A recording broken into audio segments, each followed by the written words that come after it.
السلام علیکم ورحمت الله وبرکاته ومغفرته. یو محترم پوښتنه کړې ده چې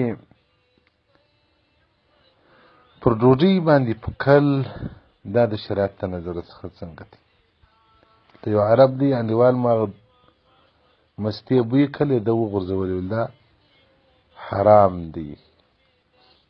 کوم شی چې دی بوی کوي هغه حرام ګرځي.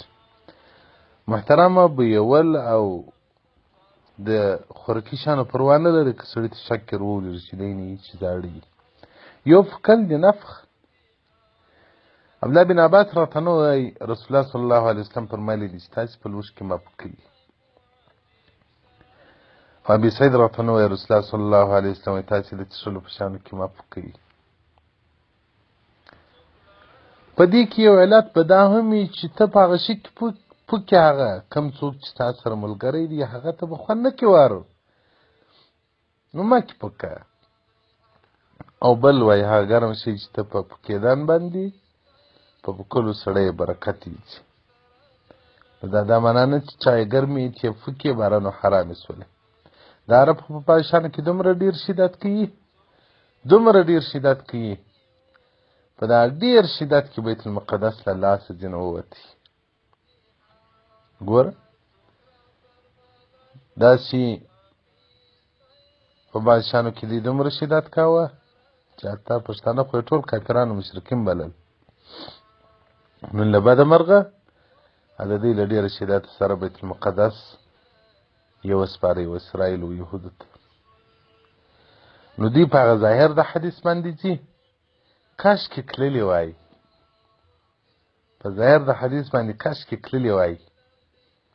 حدیث خدای نه راته وایي چې بیت المقدس وسپاري یهودو ته. ټرمپ ولور ته میلیونه وهرونه ور په غاړه کړي. حدیث خو راته وایي که د کم قوم ډېر کوي په ورځ قیامت په باغ کې راپورته کېږي. که د کوم قوم سره تشبیه و مشابهت په ورځ قیامت په دغه سره راپورته کېږي. که د کم قوم سره محبت په ورځ قیامت په دغه سره راپورته کېږي.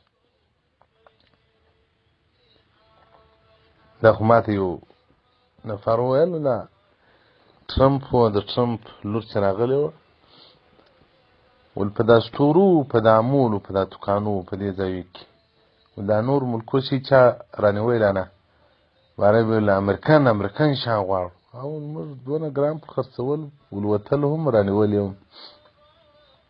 حدیث خو دا نه وایي. کاشکې دوی په حدیثو عمل کړی وای بیا به دلته موږ ډېر شیان ورسره منلي وای چې بس پروا نه لري د دستۍ بلا واخلي. او دا چې دوی مستې غورځي وای دا حرام دومره تقوا مختاره کوي نه پوهېږم. نو محترمه پکل یې مکروه تنزیه عمل دی تحریمي نه دی. حدیث ابو داود جلد 4 صفحه 114 کې روایت کړی. ترمذي جلد 4 صفحه 304 کې روایت کړی دی.